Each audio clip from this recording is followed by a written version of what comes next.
સ્વામિનારાયણ હરે. તારીખ આજે 13 એપ્રિલ 2026 રોજના અનુક્રમમાં આપણે આ શ્રી રામાનુજાચાર્ય કૃત વ્યાસસૂત્રનું શ્રી ભાષ્ય જે છે તે જોઈ રહ્યા છે. પરમ દિવસે શનિવારે આપણે બે પ્રકારના મતવર્થીય અને સમાન અધિકરણીય એમ બે પ્રકારના વિશેષણો જોયા. એટલે કહેવાનું તાત્પર્ય શું છે કે જેમ જીવ જે છે તે અલગ અલગ પ્રકારના શરીરોમાં પોતે સમાન અધિકરણીય ન્યાયથી રહ્યો છે. એટલે ઘોડા હોય, ગધેડો હોય, બકરો હોય, ગાય ભેંસ હોય, દેવ હોય, મનુષ્ય હોય, બધામાં જીવ એક સરખો જ છે. એ પ્રમાણે એમ કે પરમાત્મા જે છે તે એમ કહે કે દરેક જીવને વિશે કે માયાને વિશે એક સરખા જ અંતર્યામીપણે અને સર્વવ્યાપકપણે રહેલા છે. એટલે એ પરમાત્મા જે છે તે અસંખ્ય એવા જીવને વિશે એક સાથે એક કાળા વિચિન્ન રહ્યા છે. એટલે સમાન અધિકરણીય ન્યાય એ ભગવાનને લાગે છે. એ શનિવારે આપણે જોયું. હવે આપણે આગળ જોઈએ. તમે કહેશો કે ભાંગલા શિંગડાનો અને બોળો બળદ, ધોળો પટ કાળો પટ, એ વાક્યમાં જેમ જાતિ અને ગુણ પ્રકાર છે તેમ આત્મા કર્મે કરી બળદ ગોળો, મનુષ્ય દેવ પુરુષ સ્ત્રી નપુંસક થયો એ વાક્યમાં મનુષ્ય આદિ શરીર આત્માના પ્રકાર છે. એમ જો માનીએ તો જેમ જાતિ અને વ્યક્તિ જેવો વચ્ચે પ્રકાર અને પ્રકારીનો સંબંધ છે એ જેમ હંમેશા એકઠા જણાય છે તેમ શરીર અને આત્મા પણ એકઠા જ જાણવામાં આવે પણ એમ થતું દેખાતું નથી. ગોત્વાદિક જેમ ગોમાં રહેલું હોય ગૌની સાથે જોવામાં આવે છે તેમ હંમેશા મનુષ્ય શરીર આત્મામાં રહેલું હોય આત્માની સાથે જ જોવામાં આવતું નથી. માટે આત્મા મનુષ્ય થયો એમ કહેવામાં આત્મા અને મનુષ્યનું જે સમાન અધિકરણીય થાય છે તે મુખ્ય નથી પણ લાક્ષણિક છે. આ કહેવું બરાબર નથી. અર્થાત મુખ્ય કરવા જતાં સમાન અધિકરણીયનો બાદ આવે છે એ ટાળવા માટે લાક્ષણિક અર્થ લેવો પડે છે. એટલે એ લોકો જે દરેક જગ્યા પર લાક્ષણિક અર્થ લે છે તેની વાત કરેલી છે. અદ્વૈતીઓ જે લાક્ષણિક અર્થ લે છે તે આ કેવું બરાબર નથી. મનુષ્ય શરીર જાતિ આદિકની માફક જ આત્મૈક આશ્રય છે. એટલે આત્મૈક પ્રયોજન છે, આત્મૈક પ્રકાર છે. આત્મા એ જ એનો આશ્રય છે, આત્મા એ જ એનું પ્રયોજન છે અને આત્મા એ જ એનો પ્રકાર છે. આત્મા એ જ એમનો આશ્રય છે. એથી આ સમજાય છે કે આત્મા છૂટો પડતા શરીર નાશ પામે છે. આત્મા જ એમનું પ્રયોજન એટલે એમના અસ્તિત્વને સાર્થક કરનાર છે. કારણ કે આત્માના તે કર્મના ફળ ભોગવવા અર્થે એમનું શરીરોનું અસ્તિત્વ છે. વળી જેઓ આત્માના જ પ્રકાર છે કારણ કે આત્માના વિશેષણ રૂપે જ દેવ મનુષ્ય આદિ જોવામાં આવે છે. ગાય આદિ શબ્દોની અર્થબોધક શક્તિ જાતિ આગળ ન અટકતા વ્યક્તિ પર્યંત પહોંચે છે તેનું જ આ કારણ છે. આ સ્વભાવ દંડાદિકનો ન હોવાથી એ જ્યાં વિશેષણ થાય છે ત્યાં વાળો અને સંબંધવાચક પ્રત્યય લાગે છે. મનુષ્ય જ એમનો આશ્રય, મનુષ્ય જ એમનું પ્રયોજન અને મનુષ્ય જ એમનો પ્રકાર એમ દંડાદિક માટે કહી શકાતું નથી. અને તેથી એમનો દંડવાળા મનુષ્ય સાથેનો સંબંધ સમાન અધિકરણીય ન્યાયથી નહીં પણ મતવર્થીયવાળો પ્રત્યયથી બતાવાય છે. એટલે કહેવાનો મતલબ શું છે કે જે કોઈ પણ મનુષ્ય હોય કે જે કોઈ પણ એમ કહે કે દેવતા હોય કે બીજા જે પણ કોઈ શરીર ધારીને આત્મા રહેલો છે તેમાં આખું શરીર જે છે તે હકીકતમાં શરીર જે મળેલું છે તે તો આત્માના પ્રયોજન માટે મળેલું છે. આત્માના આશ્રયવાળું શરીર છે. એટલે આત્મા એમાંથી નીકળી જાય તો શરીરનું કંઈ લેતું નથી. એટલે કહેવાનું તાત્પર્ય શું છે કે જ્યાં તમે શરીરનો ઉલ્લેખ કરો છો તે વસ્તુતા એ શરીર તો ભોગ માટે મળેલું છે. કોને મળેલું છે? આત્માને મળેલું છે. અને એમાં એના પૂર્વના કર્મ જવાબદાર છે. અને આ શરીરમાં આત્માને કેટલો સમય રહેવાનું છે તે બધું એના પૂર્વના અને અત્યારના કર્મને અનુસારે ભગવાન નક્કી કરે છે. હવે એ જ્યારે ભગવાન એવું કહે કે ભાઈ આ શરીરમાં રહેવાનો આ આત્માનો સમય પૂરો થઈ ગયો એટલે એ આત્મા એ શરીર છોડી દે અને પછી એમ કહે કે એ શરીરનો નાશ થઈ જાય. ટૂંકમાં કહેવાનો મતલબ એવો છે કે એ આત્મા જે છે એના દ્વારા જે શરીરનું પાલન પોષણ કે એની શક્યતા રહેલી છે બધી. એનું અસ્તિત્વ જે છે તે ટોટલી આત્મા ઉપર આધારિત છે. હવે જ્યાં એમ કહે કે તમે એ સમાન અધિકરણીયવાળું આ પ્રમાણે વિશેષણ સેટ નહીં કરતા ત્યાં એમ કહે કે બીજા પણ જે તમે વિશેષણ કહેવું છો, દાખલા તરીકે કોઈ મનુષ્ય તો એમ કહે કે દંડવાળો મનુષ્ય એટલે લાકડીવાળો મનુષ્ય. પછી તમે કોઈ કુંડળીવાળો મનુષ્ય તો એ કંઈ કુંડળીવાળો મનુષ્ય એમ કરીને મનુષ્યનું એક બીજું વિશેષણ તમે આપ્યું. જો મનુષ્ય પોતે શરીર તે તો વિશેષણ છે જ આત્માનું.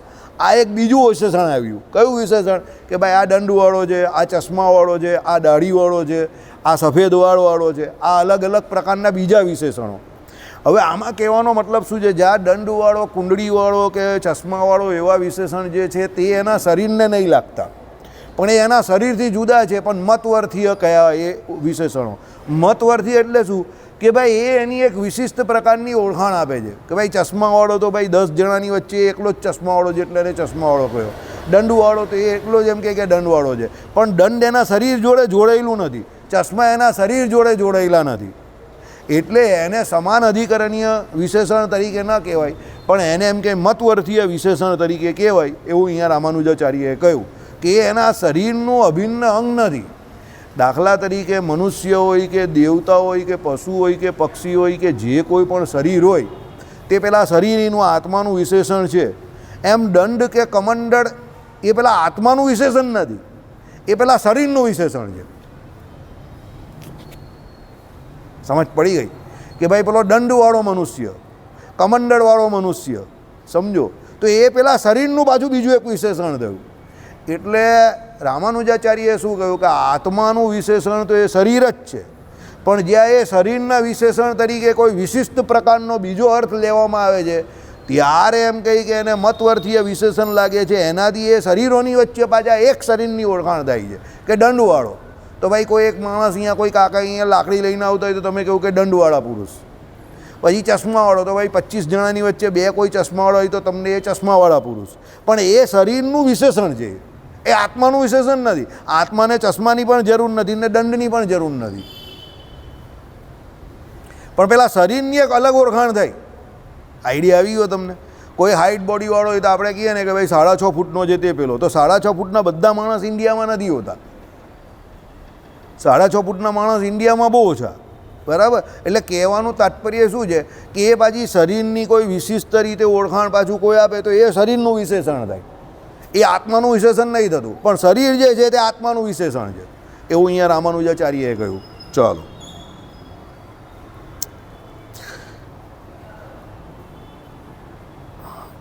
એ જ્યાં વિશેષણ થાય છે ત્યાં વાળો એવો સંબંધવાચક પ્રત્યય લાગે છે. જો આવી ગયો ને વાળો સંબંધવાળો એટલે દંડવાળો, ચશ્માવાળો, પછી કહી કે ભાઈ બોલપેનવાળો, બરાબર? એ પ્રમાણે એટલે ત્યાં વાળો પ્રત્યય લાગે છે, એ એક વિશેષ અર્થ ઉત્પન્ન કરે છે.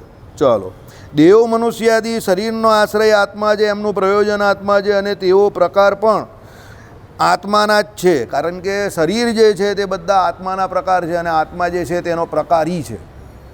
શરીર જે છે તે શું છે કે ભાઈ શરીર એવા આત્માને આધારે રહ્યું છે.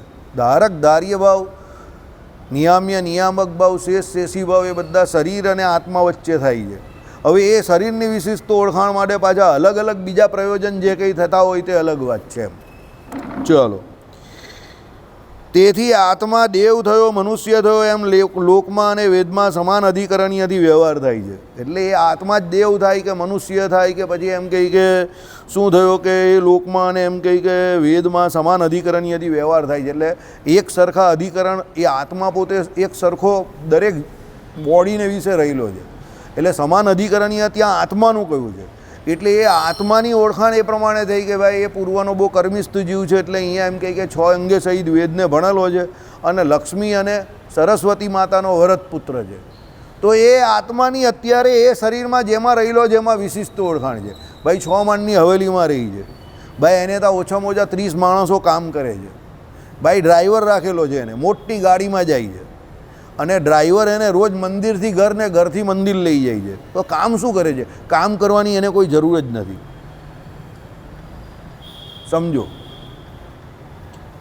કારણ કે તમે કાઠિયાવાડીઓ તો તરત કામ જ પૂછો ને, તમને લોકોને કામ પૂછવાની આદત બહુ. કોઈને પણ મોટો માણસ જો એટલે કામ શું કરે છે એ તમે પહેલાં પૂછો. હવે એને કામ કરવાની જરૂર હોય, એ તો ગાડીમાં ફરવા જ આવેલો છે ને, એને કામ કરવાની જરૂર જ નથી, બરાબર? એટલે એ મારા જે હોય તે શું કહે, ભાઈ એને કામ કરવાની જરૂર નથી, તને કામ કરવાની હજુ જરૂર પડે છે એટલે તું સુખી માણસ નથી, એમ પેલો એવું કહે. હવે એ ગાડીમાં બેઠેલો તે શું કહે, એ હજુ કામ કરે છે, એ આવું કહે, હજુ કામ કરે છે. કામ કરવાની એને કોઈ જરૂર નથી, એને તો ગાડીમાં ફરવું જોઈએ. સમજ પડી? એટલે એ એવું માને કે આ તો નસીબનો બહુ ટૂંકો છે, છે તો હાલો વાપરી નહીં શકતો.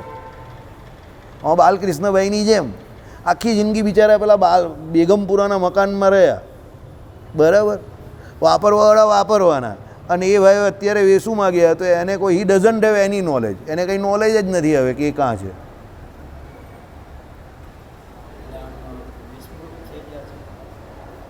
બરાબર, એટલે વાપરવું હોત તો થોડુંક ગાડી બાડી લીધી હોત મોટી 25-50 લાખની પોતાના માટે, મંદિર ગાડીમાં આવ્યા હોત તો સારું લાગત ને એને પણ, તો રૂપિયા થોડાક પોતાના માટે પણ વપરાત ને. કંઈ નહીં થવાનું, પૂરું થઈ ગઈ જિંદગી, લાઈફ ઇઝ ફિનિશ્ડ. બરાબર, life is not always okay, સમજી ગયા? એટલે કહેવાનું તાત્પર્ય શું છે કે આત્મા જે છે તે શરીરના યોગે કરીને એના પૂર્વના કર્મને અનુસારે એની ઓળખાણને પ્રાપ્ત કરે છે. કે ભાઈ કોઈ કહીને કે તો બહુ સુખી છે, તો સુખી આત્મા તો સુખી જોવાનો સમજો, પણ લોકો એના પેલા શરીરને જોઈ છે. કેમ? એને પૂર્વે જે સુકૃત કરેલા છે એટલે અત્યારે એને પેલી 6 માની પેલી બ્રાહ્મણવાળી તમને સ્ટોરી નહીં ખબર? શિવજી પ્રસન્ન થયા તો શિવજી એને માંગવાનું કહ્યું, તો એણે શું માંગ્યું? હું મારા 6ઠ્ઠા મારની અટારી ઉપરથી સોનાના હિંડોળવામાંથી ઝૂલતો નીચે મારા પૌત્રને મારી વહુ રમાડતી હોય એ જોઉં. એટલે એણે એકની અંદર બધું જ માંગી લીધું. 6 માળની હવેલી એટલે એ પૈસાદાર થયો, સોનાનો હિંડોળો એટલે એ સોનાના હિંડોળામાં એટલે સુખી થયો, શારીરિક રીતે બધી રીતે બરાબર થયો. નીચે એનો પૌત્ર એટલે એને છોકરો તો માંગી જ લીધો ઓલરેડી, અને એની વહુ એને ઝૂલાવતા જોઉં. શિવજી કહે કે હાલો આ તો બહુ ખતરનાક માણસ નીકળો, એક વરદાનમાં કેટલા બધા વરદાન માંગી લીધા એણે. સમજી ગયા? એટલે કહેવાનું તાત્પર્ય શું છે? આત્માની ઓળખાણ જે છે તે આત્મા તો દેખાતો નથી, સમજો, એનું વિશેષણ જે શરીર જે છે તે દેખાય છે. હવે એ શરીર જે પ્રમાણે ઉપભોગ કરતો હોય એની ઉપરથી મહારાજે નહીં કહ્યું કે પેલો એમ કહે કે જેવું તેવું ખાતો હોય, તો જગતના લોકો શું કહે? બિચારો કર્મનો બહુ ટૂંકો છે, જેવું તેવું ખાય છે, માંગીને ખાય છે, ભાગ્યનો બહુ ટૂંકો છે. અને પેલો એમ કહે કે જે પરબ બંધાવતો હોય, રાજા મહારાજા હોય, તો લોકો શું કહે? સુખી છે, કર્મનો બળિયો છે. હવે એકચ્યુઅલી તો એના શરીરના હાવભાવને જોઈને લોકો કહી જવું, પણ એના શરીરને કહીને અંદર પ્રકારી એવો શરીર એવો જીવ છે એની ઓળખાણ થઈ રહેલી છે, કારણ કે એનું અપૃથક સિદ્ધ વિશેષણ છે. અને એને જે શરીરની પ્રાપ્તિ થઈ છે તે એના કર્મને કારણે થઈ છે, સમજો. એટલે ઇંગ્લિશ ફિલોસોફર શું કહે? You cannot buy time buy any value. સમજ્યા અશોકભાઈ? તમે કોઈ પણ રૂપિયા આપીને સમયને ખરીદી શકતા નથી. Time is very precious. Value your time. તમારા ટાઈમને વેલ્યુ, એની વેલ્યુ કરો. જે ટાઈમ પર જે થતું હોય, જે થઈ શકતું હોય તે કરો. આ જ વાત ભાગવતજી આદિ ગ્રંથોમાં શ્રી કૃષ્ણ ભગવાન આદિ જે કોઈ મોટા મોટા એના ચરિત્રોથી સુખદેવજી પણ કહી છે કે તમને સારો સમય મળે ભજન કરી લેવું. જે કોઈ પણ યજ્ઞ યાગાદિક જે સુકૃત જે છે ભગવાન સંબંધી, ભગવાનને રાજી કરવા માટે તે કરી લેવું. આ લોક અને પરલોકના સુખ સંબંધી જે કોઈ વાસનાઓ જે છે એનો ત્યાગ કરો. કેમ? તમને આ શરીર મળેલું છે તો ભગવાનના ભજન કરવા માટે મળેલું છે, કરી લેવું ભજન. શ્રી કૃષ્ણ ભગવાને પોતે પોતાના ચરિત્રો દ્વારા એ બતાવ્યું કે ભાઈ રોજ સવારે ઉઠીને બ્રાહ્મણોને દાન પુણ્ય કરતા હતા. કેટલા બધા બ્રાહ્મણોને ભગવાન બોલાવતા હતા અને દાન પુણ્ય કરતા હતા, સમજો. ત્રિકાર સંધ્યા કરતા હતા, ગાયત્રી મંત્રનો જપ શાંતિથી બેઠા બેઠા એકાંતમાં એ ભગવાન શ્રી કૃષ્ણ પણ કરતા હતા. એટલે એ એમના ચરિત્ર દ્વારા એમ આપણે શીખવાડતા હતા કે ભાઈ હું દ્વારકાધીશ છું, આટલી મોટી એમ કે ઉપાધિ લઈને બેઠો છું તો પણ હું મારું કર્મ ચૂકતો નથી. આપણે નાની નાની બાબતમાં શું વાનું કરીએ? મારી પાસે ટાઈમ નથી.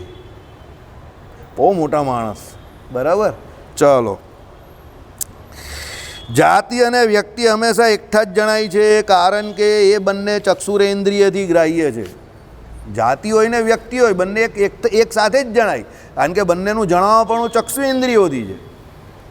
કોઈની જાતિ કે કોઈ વ્યક્તિ તમને અલગ અલગ નહીં જણાતો. ભાઈ આ જાતિનો આ વ્યક્તિ આવ્યો તો બંને આંખે કરીને જ તમે જોવો છો એને. કોઈ પણ વર્ણન હોય, કોઈ પણ, હા, એની જાત તમે ન ઓળખતા હોય અલગ વાત છે, પણ તમને જણાય તો છે તમારી આંખથી જ જાતિ ને વ્યક્તિ બેઉ. સમજો કેમ અહીંયા એવું કહ્યું કે એ જાતિ અને વ્યક્તિ બંને આત્માના શું છે? વિશેષણ છે, અને એ તમે ચક્ષુ ઇન્દ્રિયથી ગ્રહણ કરો છો. બરાબર? આત્મા ચક્ષુ ઇન્દ્રિયથી ગ્રાહ્ય નથી, પણ આત્મા જે છે તે ચક્ષુ ઇન્દ્રિયથી ગ્રાહ્ય નથી. એ તમને પેલું કહ્યું મેં એ પ્રમાણે આપણે શું કહીએ છીએ, તમારે તમારું રૂપ, તમે બહુ મસ્ત કોઈના લગ્નમાં તૈયાર થઈને જતા હો 2 પીસ સૂટ પહેરીને, અને પછી તમારે તમારું પોતાનું દર્શન કરવું હોય તો દ્વારિકાધીશને દ્વારિકાના મંદિરમાં પેલો હરીસો દેખાડીને કેવા દર્શન કરાવે પૂજારીજી, એમ તમારે તમારું દર્શન કરવું હોય તો કેમાં જોવું પડે? અરીસામાં જોવું પડે. એમ આત્માનું દર્શન તમને તમારી આંખ દ્વારા થતું નથી, એટલે તમે તમારું દર્શન તમારી આંખ દ્વારા નહીં જોઈ શકતા. You cannot see yourself by naked eyes. તમારી આંખ, ખુલ્લી આંખ દ્વારા તમે તમારી જાતને જોઈ શકતા નથી. આત્મદર્શન કરવા માટે પરમાત્માની ઉપાસના કરવી પડે. એટલે ચક્ષુ ઇન્દ્રિયથી જે ગ્રાહ્ય છે તે શું ગ્રાહ્ય છે? તો શરીર જ ગ્રાહ્ય છે. એટલે શરીરમાં શું આવે છે? એ જાત પણ આવે છે અને એ વ્યક્તિ પણ આવે છે. સમજો? અને આત્માને સમાન જાતિવાળું કોણ છે? તો પરમાત્મા છે. એટલે પરમાત્માની ઉપાસના કરો તો જ એ આત્માનું દર્શન થાય. બાકી ચક્ષુ ઇન્દ્રિયથી આત્માનું દર્શન થાય નહીં. અશોકભાઈ, તમને બી ગરમી લાગે છે? તમને નહીં લાગતી ને? હા, એટલે હું એ વિચાર કરતો હતો કે તમને ગરમી નહીં લાગવી જોઈએ, તમને ઠંડી. તમે જો ભાઈ પેલો વિમલ છે, તમે બધા ઠંડીવાળા માણસ છો. સમજો? બરાબર? ચાલો.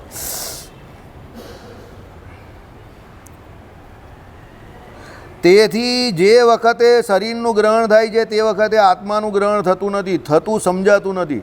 ન કહેશો કે છૂટું આત્માના ગ્રહણ વિના, એટલે ગ્રહણ કરી શકાય છે તે શરીર પ્રકાર અને આત્માનો પ્રકાર હોય એમ ઘટતું નથી. જાતિ આદિકની માફક શરીરને આત્માનો જ આશ્રય છે, આત્મા જ એનું પ્રયોજન છે, અને આત્માનું જે વિશેષણ છે એથી સમજાય છે કે આત્માનો પ્રકાર છે. એટલે શરીર જે છે તે આત્માનો પ્રકાર છે, આત્મા એનો પ્રકારી છે.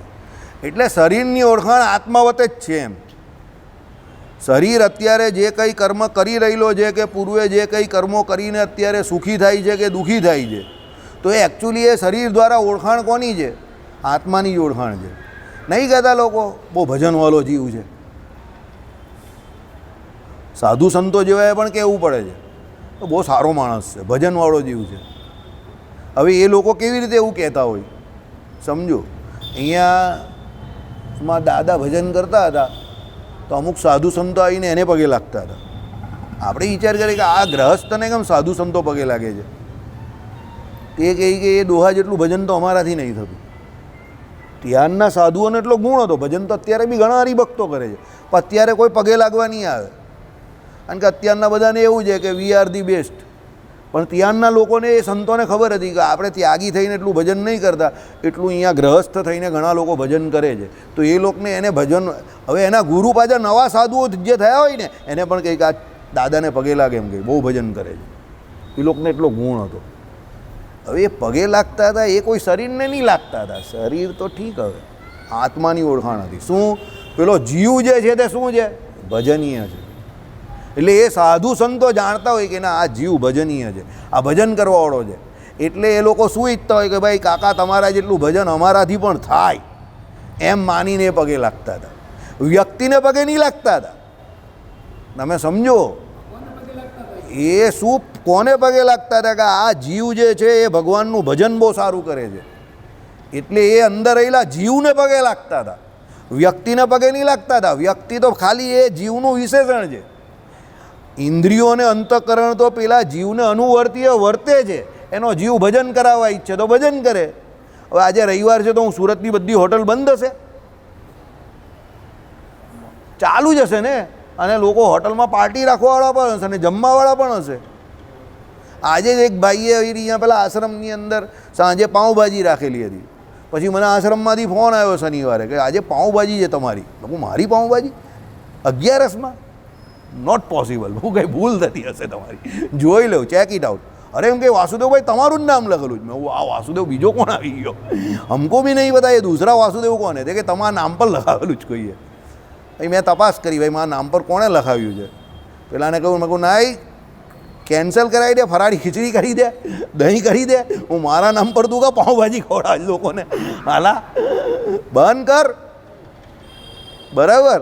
એટલે પછી એને ફરાળી ખીચડીને દહીં મોકલી આપ્યું ને સવારે પેલો ફરાળી ચેવડો અને આપણા કેળાની વેફર્સ મોકલી આપી. હું ના, 11રસને દિવસે અનાજ જરા પણ નહીં આપવાનું આપણે. એ લોકો કે છોકરાઓ 11રસ નહીં કરતા હોય તો મેં કહું એ ન કરે એ લોકોએ જોવાનું છે, એ આપણો લુકઆઉટ નહીં, આપણે અનાજ નથી આપવાનું.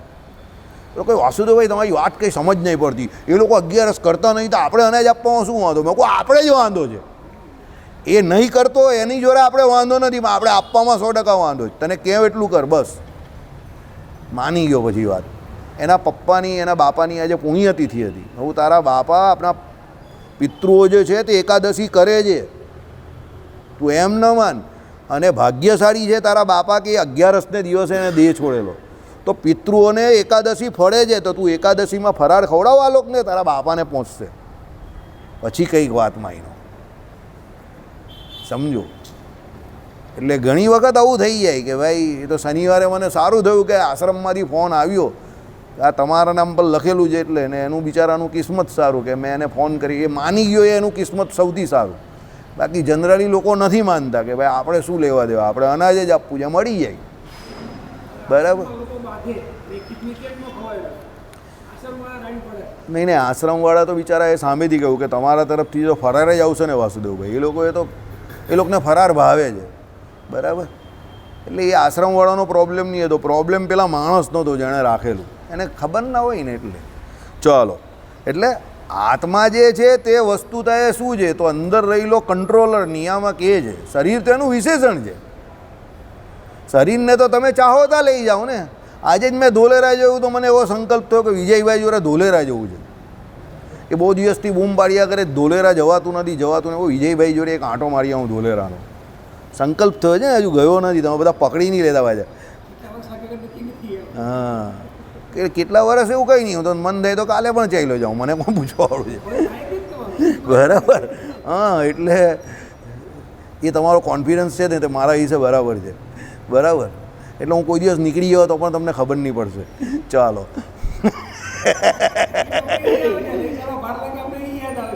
ચાલો, એટલે શું કહ્યું અહીંયા કે એ આત્માનો પ્રકાર જે હંમેશા એકઠા જાણવામાં આવું, એનો આધાર તો પૂર્વે કહ્યું એમાં એક જ છે. કારણ સામગ્રીથી જણાઈ શકે છે કેમ એના ઉપર છે. ઉદાહરણ, પૃથ્વીમાં ગંધ રસાદી સાથેનો સંબંધ સ્વાભાવિક છે, છતાં એ નેત્રથી જોઈ શકાતો નથી.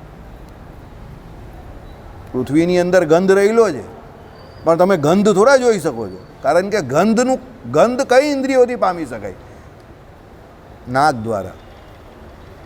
તો પૃથ્વીમાં ગંધ રહ્યો તમે આંખથી નહીં જોઈ શકો, કારણ કે ગંધ એ જોવાનો વિષય નથી, સૂંઘવાનો વિષય છે. સમજો. બરાબર.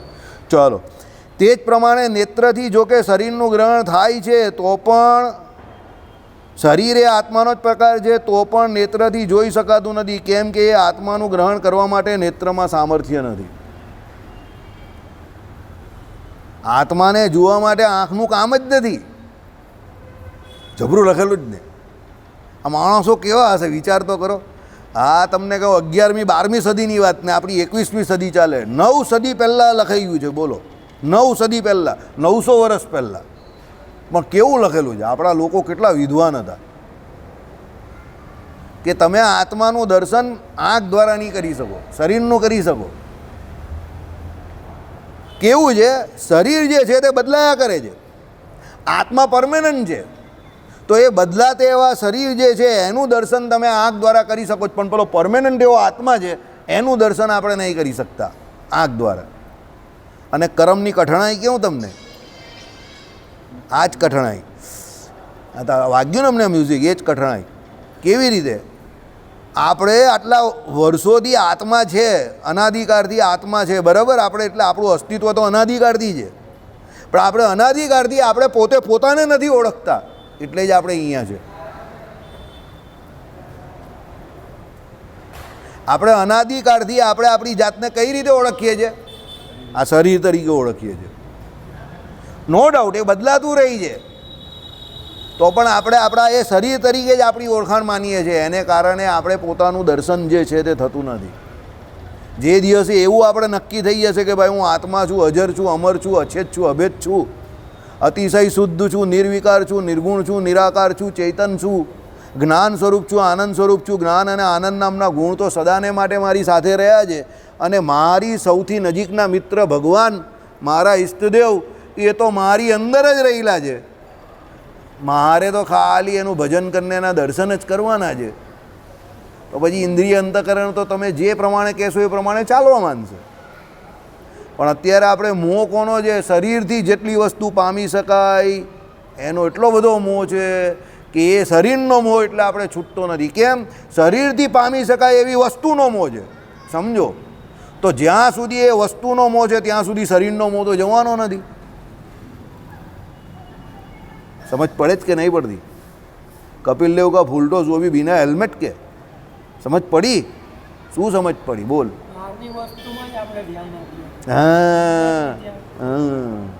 બહારની વસ્તુ જેટલી શરીરથી પામી શકાય એમાં આપણું ધ્યાન છે પૂરેપૂરું.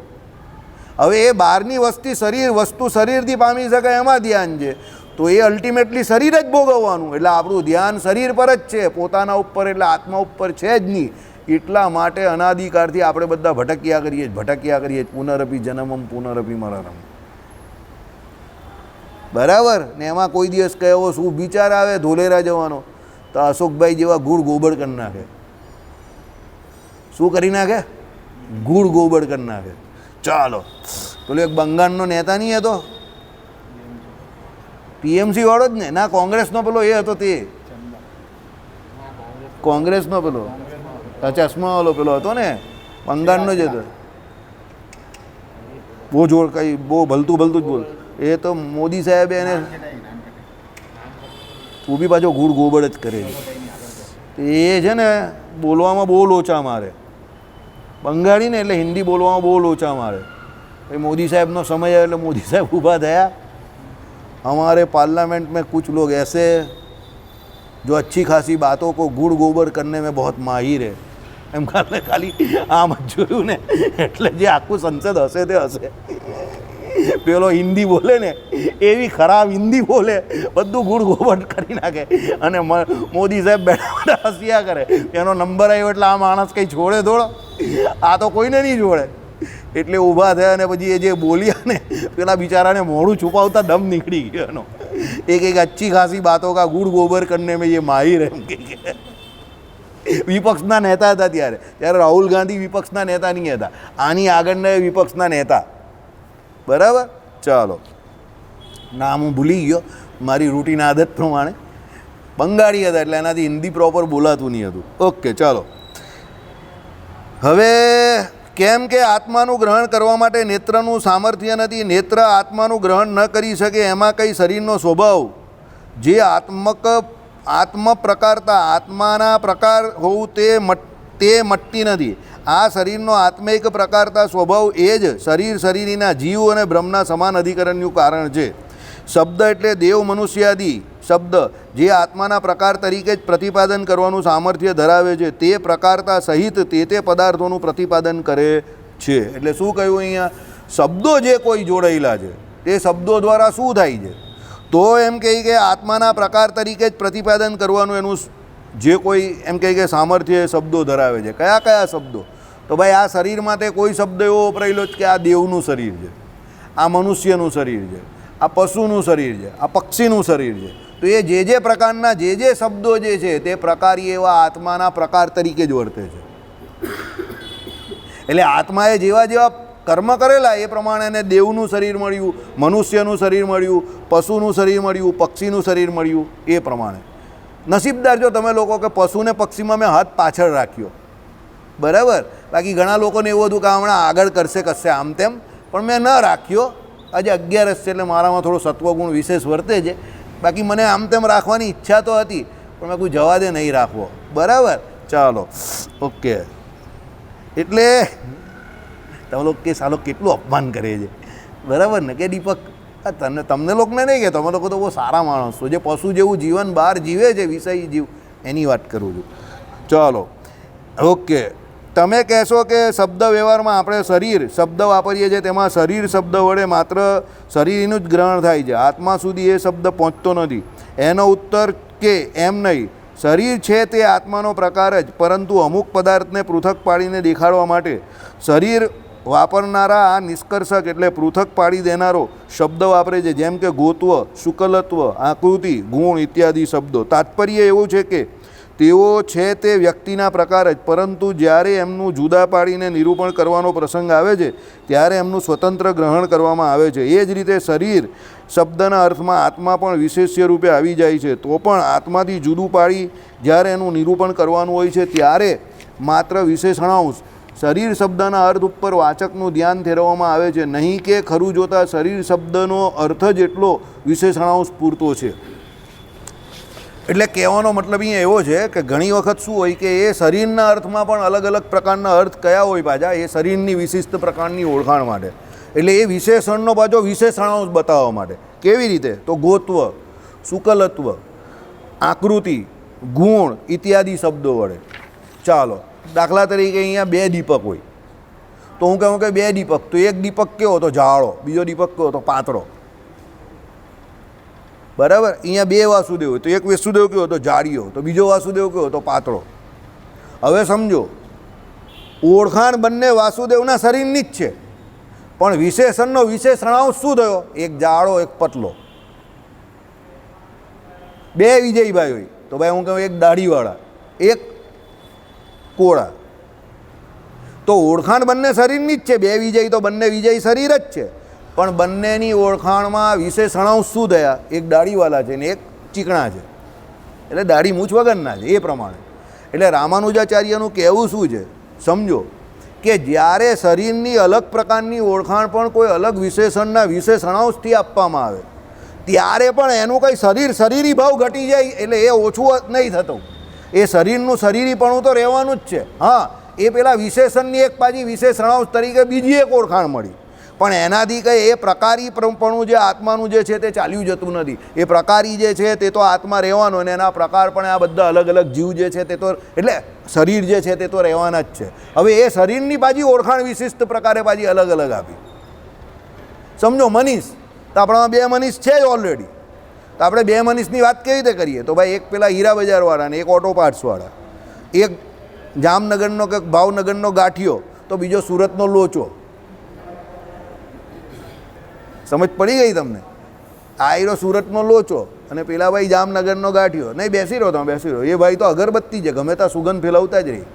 બરાબર? ગમે ત્યાં સુગંધ આપે એની સ્ટાઇલ છે, એટલે ગમે ત્યાં ઘૂસી જાય અગરબત્તી તો.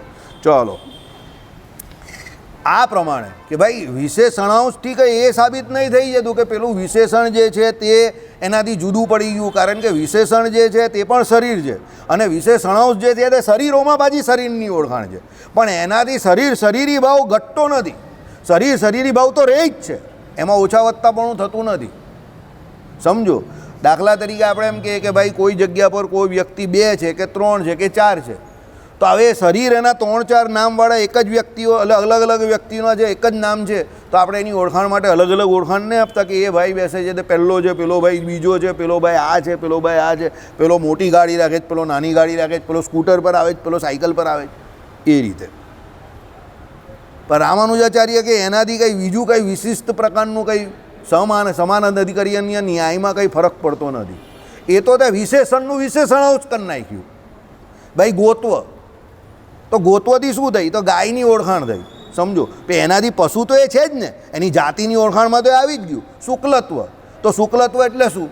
ભાઈ એ સફેદ રંગની છે, તો સફેદ રંગની છે એટલે શું? એ ગાય નથી એવું નથી, એટલે એની જાતિની ઓળખાણ કે એના વર્ણની ઓળખાણ તો એ તો થાય જ છે, એટલે શરીરની ઓળખાણ તો એ થાય જ છે. પછી તમે એને ગોત્વથી કરો કે શુક્લત્વથી કરો કે બીજા કોઈ પણ બીજા વિશિષ્ટ ઉદાહરણ આપો. બરાબર? પણ એનાથી કંઈ આત્માનો એની જોડે જે સંબંધ જે છે, આત્માનું સમઅધિકરણીયપણું જે છે, સમાન અધિકરણીયપણું જતું નથી. એ જ પ્રમાણે પરમાત્માનું પણ જે સમાન અધિકરણીયપણું જે છે તે જતું નથી. સમજ પડી ગઈ? આવું રામાનુજાચાર્ય કહે છે.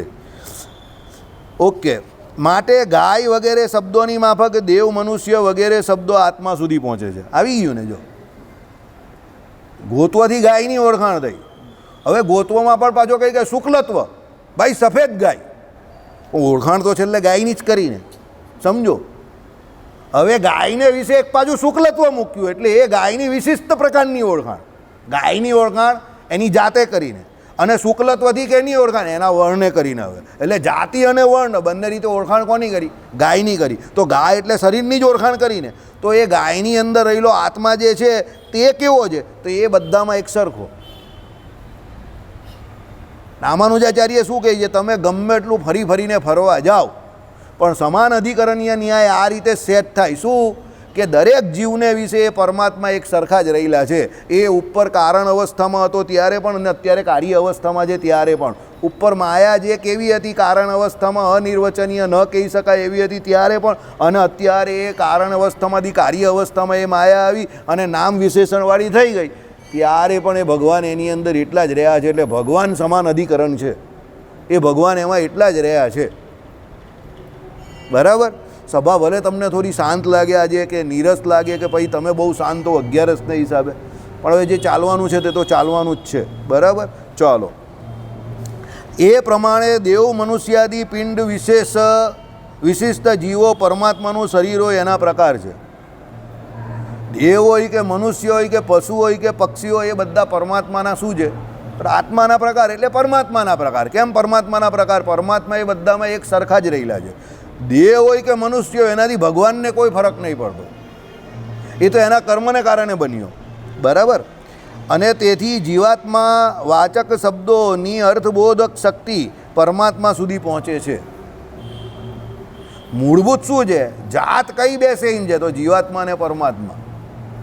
શરીરને પરમાત્મા જોડે ડાયરેક્ટલી કોઈ લેવા દેવા નથી. શરીર તો જીવનું વિશેષણ છે, પણ એ શરીર એ જીવને જે પ્રાપ્ત થયું છે તે એના પૂર્વના કર્મને અનુસાર, અને એને પ્રાપ્ત કરાવનાર કોણ? તો એ પરમાત્મા.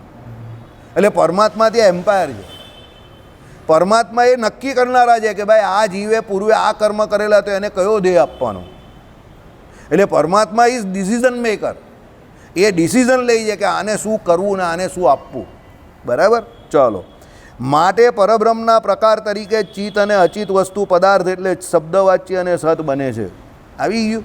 ચિત્ત અને અચિત બંને જે છે તે ભગવાનના શરીર તરીકે જ ગણાય. એ બંનેની પોતાની અલગ સ્વતંત્ર રીતે પરમાત્મા વગર કોઈ ઓળખાણ નથી. સમજો. દાખલા તરીકે કોઈ 20-22 વર્ષનો છોકરો હોય અને એના બાપા જોડે બહુ દાદાગીરી કરતો હોય તો એના બાપા કહે જા તું એક કામ કર, મારાથી જુદો થા અને તારી પાછળ મારું નામ ન લગાવતો, હવે તારે જે કંઈ દુનિયામાં કરવું હોય તો કરી લે. અને એ કહી દે બધાને કે ભાઈ મારા કયા વગર આને કોઈ 1 રૂપિયો પણ આપવાનો નહીં. બોલો શું ગુయ్યા ઉખાડી લેવાનો? 20 વર્ષે જાય ને 25 વર્ષે બહુ તો બહુ મજબૂત હોય તો પાછો બાપા પાસે આવી જાય, પપ્પા I am really very very sorry, મને તમારી તાકાતનો અંદાજો નહીં હતો એટલે મને માફ કરી દેજો, હું તમારી જોડે આવી ગયો. બાપા કહે કે સારું થયું એટલે આવ્યો હતો, બાકી હું નીકળી જતો પછી આવતો તો હું તારા ભાઈને જ બધું આપી દેવાનો હતો. સમજો. હવે એક બાબાથી જુદા થવામાં પોયરાની છોકરાની ઓળખાણ નથી, આપણા સુરતી ભાષામાં પોયરાની ઓળખાણ નથી, તો આ બાપાથી જુદા થઈને કોઈની આપણી ઓળખાણ છે ખરી? એટલે કોઈ એમ કે હું ભગવાનને નથી માનતો, હવે એનાથી ભગવાનને શું ફેર પડે? ભગવાનને કોઈ ફેર પડતો નથી. સમજો. તમે ભગવાનને નહીં માનતા એ ભલે ફિસિયારી માનને તમે કહેતા હો પણ એનાથી તમને જ ફેર પડે છે. સમજો. જે લોકો એમ કહેતા હતા 2 વર્ષ પહેલાં કે અમને અહીંયા બહુ અસહિષ્ણુતા લાગે છે, ટોલરન્સની ભારતમાં બહુ કમી છે, હવે અત્યારે એ લોકોને કેવું ઈરાન રહેવા ચાલ્યા જાઓ રહેવા. ઈરાનમાં બહુ ટોલરન્સ છે અત્યારે, જાઓ તમે. ઇઝરાયલ રહેવા ચાલ્યા જાઓ, પેલું સાયરન જ વાગ્યા કરે 1-1 કલાકના. એમાં હમણાં જ મેં એક ન્યૂઝ ચેનલ પર જોયું, સાયરન વાગે એટલે બિચારા ત્યાંના લોકો દોડતા દોડતા જાય ને પેલા બંકરમાં ઘૂસી જાય પાછા ચાલે. પછી સાયરન કે ઓ ના ઇટ ઇઝ કે એટલે પેલા બધા બહાર આવે, પાછા રૂટીન લાઈફ છે, પાછું સાયરન વાગે કરીને બધા બિચારી માં પેલા છોકરાઓને ઉચકીને બધા લઈને બધા રોડ પર ભાગતા જ હોય. હવે અહીંયા જેને બહુ ઇનટોલરન્સની ફરિયાદ હતી, મેં કહું આ લોકોને બધાને મોકલી આપો ત્યાં. બરાબર. એટલે એ તો જેના બાપા છે એને એની કદર નથી. મારા બાપાએ કંઈ કર્યું નહીં મારા માટે. અરે ભાઈ તારા બાપાનું નામ તારી પાછળ લાગેલું જ ને, એ જ તારા માટે બહુ મોટી વાત છે.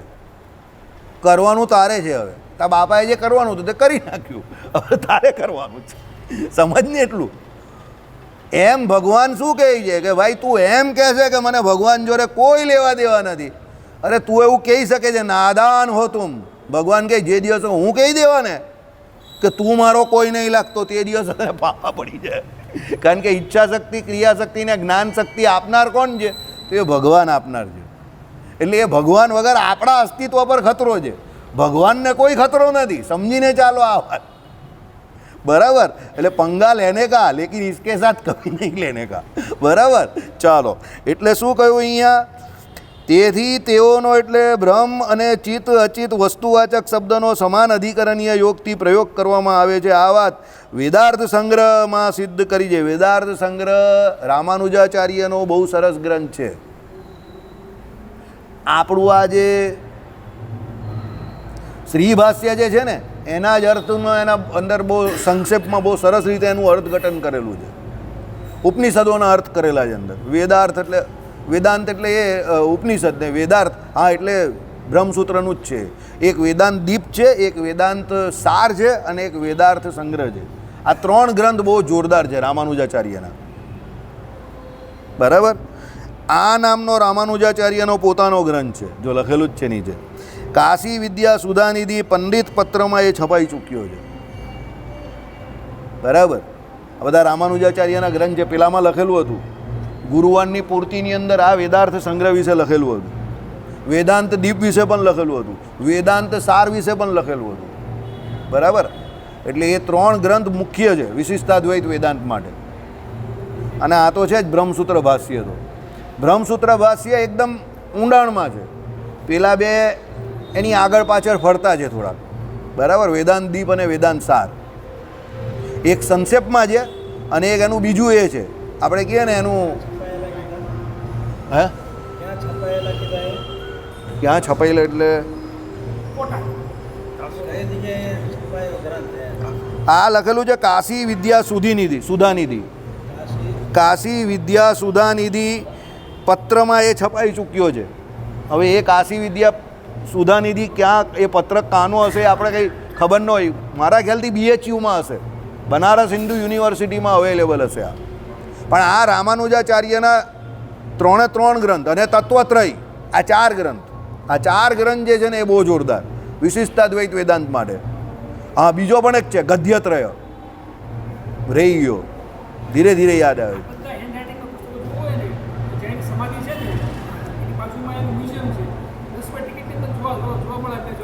જો એક ગદ્યત્રય, બરાબર?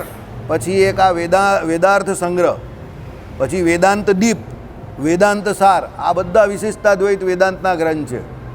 કેશુ સ્વામી કહેતા હતા, રામસ્વામી પણ કહેતા હતા. એકચ્યુઅલી એક વાત તમને કહું, બ્રહ્મસૂત્ર ભાષ્યનો તમે જ્યારે ઉપયોગ કરો ને આ ચલાવીએ જ ને આપણે, એ પહેલાં પેલા ચલાવવા જોઈએ. કારણ કે એમાં છે ને હે શું કહી? હા, વેદાંત દીપ ને વેદાંત સાર. વેદાંત દીપ ને વેદાંત સાર શું છે ખબર? સંક્ષેપમાં બ્રહ્મસૂત્ર છે. એટલે એકચ્યુઅલી પહેલાં એ ચલાવવા પડે અને પછી આ ચલાવવા જોઈએ. હવે આપણે એટલું બધું કરવા જઈએ તો આપણી પાસે તો એટલો સમય નથી ને, એટલે પછી આપણે આ સીધું લઈ લીધું. વેદાંત દીપ ને વેદાંત સાર ચલાવવા પડે. એ કઈ ભાષામાં હતા? હા, એ જ ને. હે એ હિન્દીમાં છે. એ મારા ખ્યાલથી ગુજરાતીમાં અત્યારે નથી અવેલેબલ, વેદાંત દીપ ને વેદાંત સાર. ચાલો, ઓકે. આ શરીર એટલે આત્મ ભાવરૂપી તાદાત્મ્ય જ, એટલે આત્મેતી તુપગચ્છંતી ગ્રાહ્યંતી ચ એટલે બ્રહ્મસૂત્ર 4 1 3 એ સૂત્રમાં પ્રતિપાદન કરશે. વાક્યકાર કહે છે કે આત્મેત્યવ તું ગૃહ્યાત એટલે એ આત્મા છે એમ ગ્રહણ કરવું જોઈએ. ઓકે, હવે સિદ્ધાંત સાર અત્રે ખરી વાતનો સાર આ પ્રમાણે છે. હવે રામાનુજાચાર્ય આખો પોતાનો સાર જે છે તે અહીંયા નક્કી કરશે. જો પહેલાં શું આવ્યું તો તમને કહી દઉં. પહેલાં આવ્યો લઘુ સિદ્ધાંત. લઘુ સિદ્ધાંતમાં અદ્વૈતીઓ એટલે જગતગુરુ શંકરાચાર્યએ પોતાનો મત સિદ્ધ કર્યો. પછી આવ્યો ગુરુ સિદ્ધાંત. ગુરુ સિદ્ધાંતમાં રામાનુજાચાર્યએ અદ્વૈત વેદાંતનો નિષ્કર્ષ એટલે નિરાશ કર્યો, એટલે એનું ખંડન કર્યું. હવે આવે સિદ્ધાંત સાર. હવે રામાનુજાચાર્ય પોતાનો જે સિદ્ધાંત જે છે તે અહીંયા કહેશે. બરાબર કે ભાઈ હું આ પ્રમાણે મારા સિદ્ધાંતમાં વિશિષ્ટાદ્વૈત વેદાંત પ્રમાણે કહેવા માગું છું. જે એમણે ખંડનમાં કહ્યું તો કહી જ દીધું જ આમ તો, પણ હવે એ ટૂંકમાં આખો સિદ્ધાંત કહેશે. એટલે અથાતો બ્રહ્મ જિજ્ઞાસા જે પહેલું સૂત્ર જે છે એનો રામાનુજ વેદાંત પ્રમાણે જો કોઈ સાર હોય તો એ હવે આવશે. એટલે હવે પછીની જેને જે સભા જે છે તેને અથાતો બ્રહ્મ જિજ્ઞાસાનો સાર સાંભળવું હોય તો હવે પછી રોજ રેગ્યુલર આવજો, કારણ કે હવે એનો સાર આવશે. મેઇન સાર ચાલુ થયો 322 પાના પછી. બરાબર, 322 પાના એમણે પહેલાં લઘુ સિદ્ધાંત અને ગુરુ સિદ્ધાંત સમજાવવામાં કાઢ્યા રામાનુજાચાર્યએ. શબ્દ કેટલા? અથાતો એટલે અથ વત્તા ઈતો બ્રહ્મ અને જિજ્ઞાસા. આમાં 322 પેજ ગયા આપણા. તમને એમ કહું ગપ્પા મારું છું તો તમે જોઈ લો, 322 નંબર લખેલા જ જોઈ લો ઉપર, 322. આ 322 પેજ ખાલી અથાતો બ્રહ્મ અને જિજ્ઞાસા આટલું સમજાવવામાં ગયા. હવે એનો સાર જે છે તે હવે આવશે. મજા આવી ગઈ ને? કેટલા લોકો હોશિયાર હતા એ તો તમે જો.